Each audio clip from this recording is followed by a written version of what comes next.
The shoe maker. इसकी story France में set है और फ्रांस से हम लोगों ने लिबर्टी, इक्वलिटी और फ्रेटर्निटी को लिया है, जो कि हमारे कॉन्स्टिट्यूशन ऑफ इंडिया में मेंशन भी है। और यह तीनों की तीनों चीजें हम लोगों ने किससे लिया है? तो फ्रेंच कॉन्स्टिट्यूशन से लिया गया है। अगर हम इस वर्क के बारे में बात करें तो इसे चार्ल्स डिकिंस की एक novel a tale of two cities, उसका एक छोटा सा पार्ट है जिसकी सेटिंग लंदन और पेरिस में है फ्रेंच रेवोल्यूशन के समय में। यहाँ पे एक कैरेक्टर है जिसका नाम है डॉक्टर मैनेट। डॉक्टर मैनेट हाल ही फिलहाल बेस्टाइल की एक प्रिजन, जो कि फ्रांस का सबसे बदनाम प्रिजन था, उससे रिलीज हुए हैं 18 सालों के बाद। हालांकि वह बहुत ही इनोसेंट थे, उनके साथ लोगों ने क्या किया? धोखाधड़ी से उन्हें जेल में पहुंचाया। और उसे पहुंचाने वाले कौन थे? एक फ्रेंच फैमिली। जब वह रिलीज हुए तो उनका ध्यान उनका एक बहुत ही वफादार नौकर जिसका नाम है अर्नेस्ट डफास, वह उसका रखता है। और यहाँ पे इस स्टोरी के बारे में बात किया जाए तो यहाँ पे डॉक्टर मैनेट और उनकी बेटी लूसी का मिलन कैसे होता है, जिनके साथ मिस्टर लॉरी, जो कि डॉक्टर मैनेट की ही एक पुराने दोस्त है, आकर के करते हैं। इतने सालों से, मतलब 18 सालों से तो लूसी को यही लग रहा था कि उसके फादर की डेथ हो गई है, लेकिन जब उसे यह पता चलता है कि उसके फादर जिंदा है तो उसके दिमाग में क्या क्या बातें चल रही होती हैं। दिन का समय है और यहाँ पे दिन के समय में लोग कहाँ जा रहे होते हैं? एक छोटे से गैरेट में, एटिक में, जहाँ पे एक आदमी काम कर रहा है। यहाँ पे वह आदमी एक शूमैन है, जो कि कौन है असलियत में? डॉक्टर मैनेट है। तो वह अपने एक शू को जो अनफिनिश था उसके वह काम कर रहा था और उसके पास उसकी कॉमन टूल जैसे कि लेदर था जो उसके पैर और बेंच में रखा हुआ था।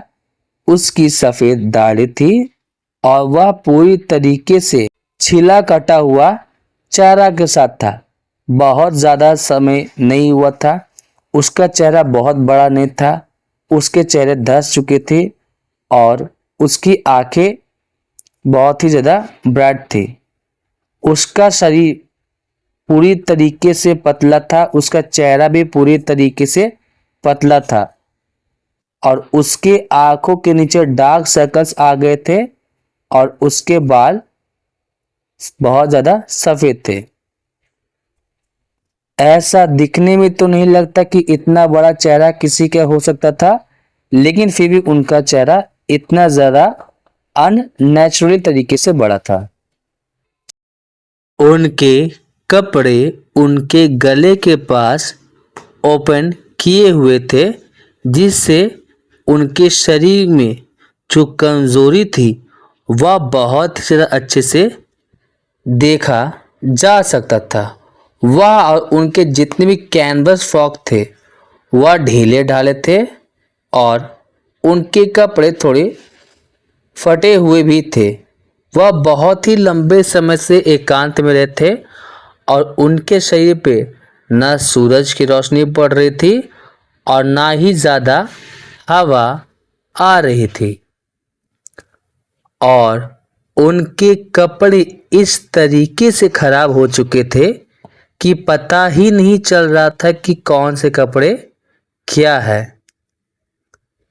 जब उन पे लाइट पड़ती है तो वह अपने हाथ अपनी आंखों और लाइट के बीच रख देते थे और ऐसा लग रहा था कि मानो उनके शरीर ट्रांसपेरेंट है, जिसके आर पार देखा जा सकता था। इसलिए वो वहाँ बैठे रहे और कंटिन्यूसली अपने काम को करते रहे। इसलिए वह बिना किसी एक्सप्रेशन को बदले बैठे रहे अपने काम को छोड़कर। उनके सामने चाहे कोई भी व्यक्ति आ जाए वह उनके चेहरे की तरफ नहीं देखते, मानो कि ऐसा लगता हो उन्हें दूसरों के साथ बैठना, बातें करना याद ही नहीं है। वह किसी से बात नहीं करते, ऐसा लगता कि मानो वह बात करना तक भूल गए हैं। तो यहाँ पे डफाज बोलता है कि क्या आप उस पेयर ऑफ शूज को आज कंप्लीट कर दोगे? और ऐसा बोलते हुए वह मिस्टर लॉरी को इशारा करते हैं। तो यहाँ पे वह बोलते हैं, तुमने क्या कहा? क्या तुम चाहते हो कि मैं उन पेयर ऑफ शूज को आज फिनिश कर दूं? जिस पे डफार बोलते हैं कि मैं कुछ कह नहीं सकता, शायद, मुझे पता नहीं। लेकिन इस सवाल से डॉक्टर को अपना काम वापस याद आ गया और वह अपने काम में लग गए। धीरे धीरे करते हुए मिस्टर लॉरी आगे आते हैं और उनकी बेटी को दरवाजे के पास ही रुकने के लिए बोलते हैं। मिस्टर लॉरी उनके सामने खड़े थे और वह 1 या 2 मिनट डफाज के पास खड़े होकर के वहीं पे थे और उसके बाद जब वह वहां पहुंचते हैं तो वह शू मेकर उनके तरफ देख रहा होता था। वह जब देख रहा था तो उन्हें किसी भी तरीके का कोई सरप्राइज महसूस नहीं हो रहा था कि है तो कौन है, उसे कुछ याद तक नहीं था। उन्होंने अपनी उंगलियां अपने होठों के पास लाई और उनके होठ और उनकी उंगलियों का कलर एक जैसा ही था। वह कुछ बोलना चाह रहे थे लेकिन वो वापस अपने काम में लग गए। फिर यहाँ पे मिस्टर डफाज बोलते हैं कि आपसे कोई मिलने आया है। तो वह बोलते हैं, क्या तुमने कहा? फिर डफाज बोलते हैं, आपसे कोई मिलने आया है। अब यहाँ पे शॉपकीपर काम करते हुए अपने सिर को ऊपर उठाता है और वह मिस्टर लॉरी की तरफ देख रहा होता है। अब यहाँ पर डफाज बोलते, आइए।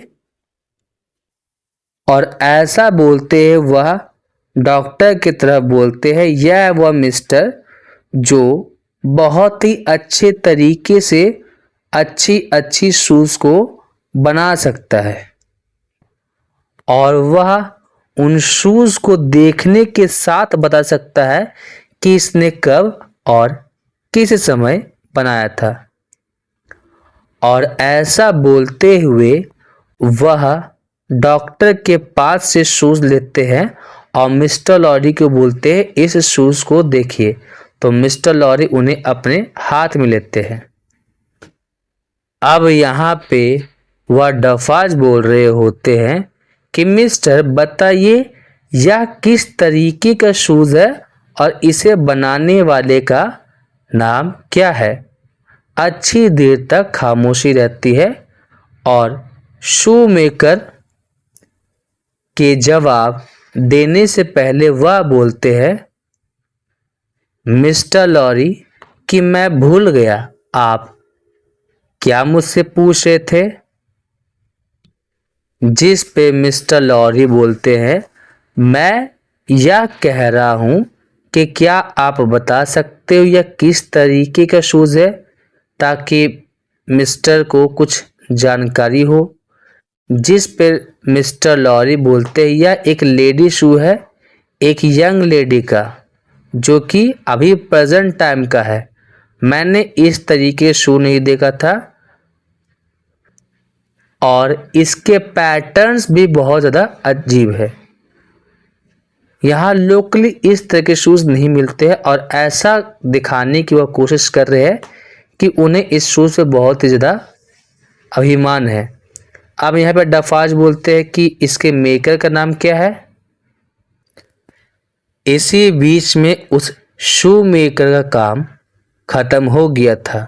उसने अपने दाएं हाथ को उठाया, फिर उसके बाद अपने बाएं हाथ को उठाया, फिर उसके बाद उसने अपने हाथों को क्रॉस कर दिया और अपनी दाढ़ी को संवारने लगा। और इस तरीके की बहुत सारी चीजें वह कर रहा था बिना किसी परमिशन के।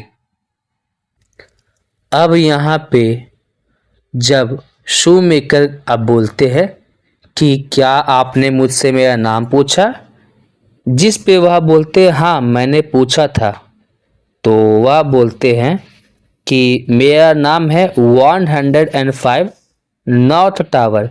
फिर वह बोलते हैं बस इतना ही, तो फिर वह बोलते हैं हाँ 105 नॉर्थ टावर। और ऐसा बोलते हुए वह वापस से काम में लग जाते हैं जब तक फिर किसी तरीके का कोई बात नहीं हुआ। अब यहाँ पर मिस्टर लॉरी बोलते हैं कि आप हमेशा से तो एक शू मेकर नहीं थे, जिस पे मिस्टर लॉरी की थकी हुई आंखें डफाज की तरफ मुड़ती है, मानो कि वह इस सवाल के बारे में जान रहे हो या भी वह भी चाह रहे कि यह सवाल वह मिस्टर शू मेकर से पूछे। अब इस तरीके से सवाल जवाब का सिलसिला शुरू हो जाता है। अब यहाँ पे वह शू मेकर बोलते हैं कि मैं हमेशा से शू मेकर नहीं था, मैंने तो शू बनाना यहाँ खुद से सीखा।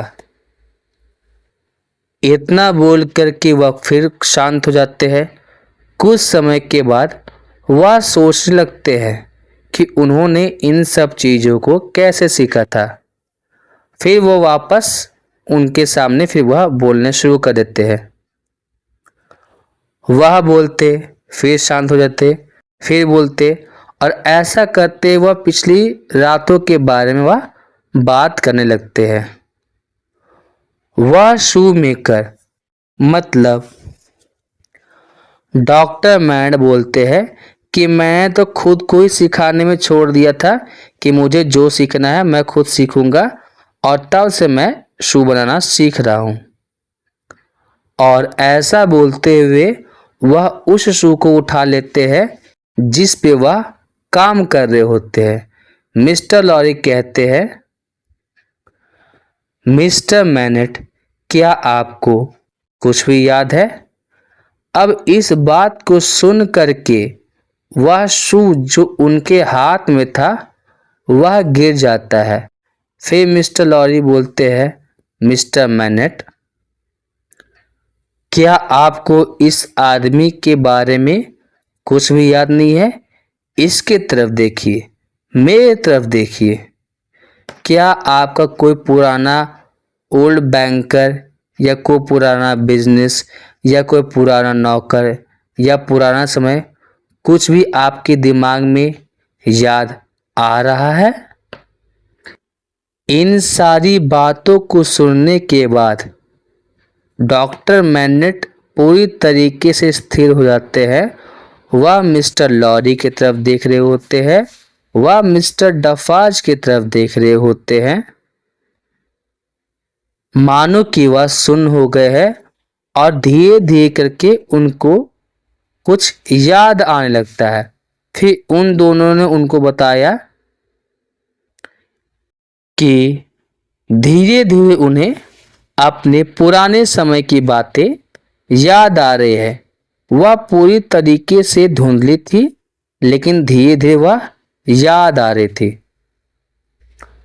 वही दूसरी ओर इन सारी की सारी चीजों को देख करके के लूसी रोए जा रही थी, जो कि दीवार से सट करके अपने फादर को देख रही होती है। अब वह अपने फादर की तरफ देख रही होती है और ऐसा करते हुए उसके हाथ उसके होठों पे थे और वह अपने फादर की तरफ देख करके वह डर भी रही थी। उसके माइंड में भी बहुत सारे सवाल आ रहे थे जो अब धीरे धीरे बढ़ने लगे। वह अपने फादर की तरफ धीरे धीरे करके जा रही थी और अभी भी उसे डर लग रहा था अपने फादर की इस हालत को देखते हुए। यह शायद एक बेटी और एक फादर के बीच का प्यार ही हो सकता है जो उनकी हालत में कुछ सुधार कर सके। जब वह उनकी तरफ देखते हैं, उनके चेहरे की तरफ देखते हैं, उनके बालों की तरफ देखते हैं, तो उनके दिमाग में कुछ यादें और भी ज़्यादा ताज़ी होने लगी थी। फिर वह अपनी बेटी की तरफ देखते हैं। वह थोड़े निराश हो जाते हैं और थोड़े डरे हुए थे, और इन सब चीज़ों के बाद वह वापस अपने काम में लग जाते हैं।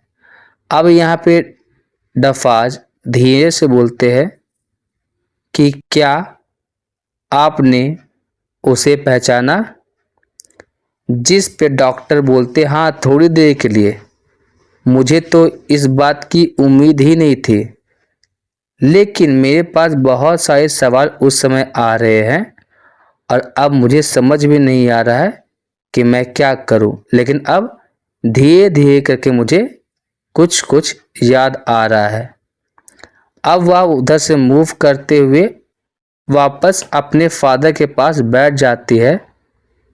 अब हो सकता है कि अपनी बेटी को देख करके उन्हें और भी बहुत सारी चीज़ें याद आ जाए। वह अपने फादर को छूती है, और जैसे वह अपने फादर को छूती है तो वह अपना काम रोक देते हैं। अब एक शब्द उनके जुबान से निकलता है, एक आवाज़ नहीं बल्कि एक शब्द। वह अपने फादर के सामने खड़ी थी, मानो कि कोई आत्मा हो। यह हो चुका था। यह ऐसा समय नॉर्मली रहता था जब वो हमेशा अपने इंस्ट्रूमेंट को चेंज करते रहते थे। शू मेकर के हाथ में चाकू। जिस जगह पे वह खड़ी थी उस जगह पे ही उसके सामान रहते थे। वह अपने सामान को उठाते हैं और वापस से अपने काम में लग जाते हैं। जब उनकी नज़र उनकी बेटी की स्कर्ट पे पड़ती है, वह अपनी नज़रें उठाते हैं और उसके चेहरे की तरफ बहुत ही ज़्यादा ध्यान से देख रहे होते हैं। दोनों बाप बेटी एक दूसरे की तरफ देखते हैं और बाकी दोनों जो है वो उनकी तरफ देख रहे होते हैं। अब यहाँ पे उस बेटी के चेहरे पे किसी भी तरीके का कोई डर नहीं था, हालांकि उसके फादर के पास चाकू था। वह अपनी बेटी की तरफ देख रहे थे बहुत डरते हुए, और फिर उसके बाद उनकी जुबान से कुछ आवाज़ निकलती है।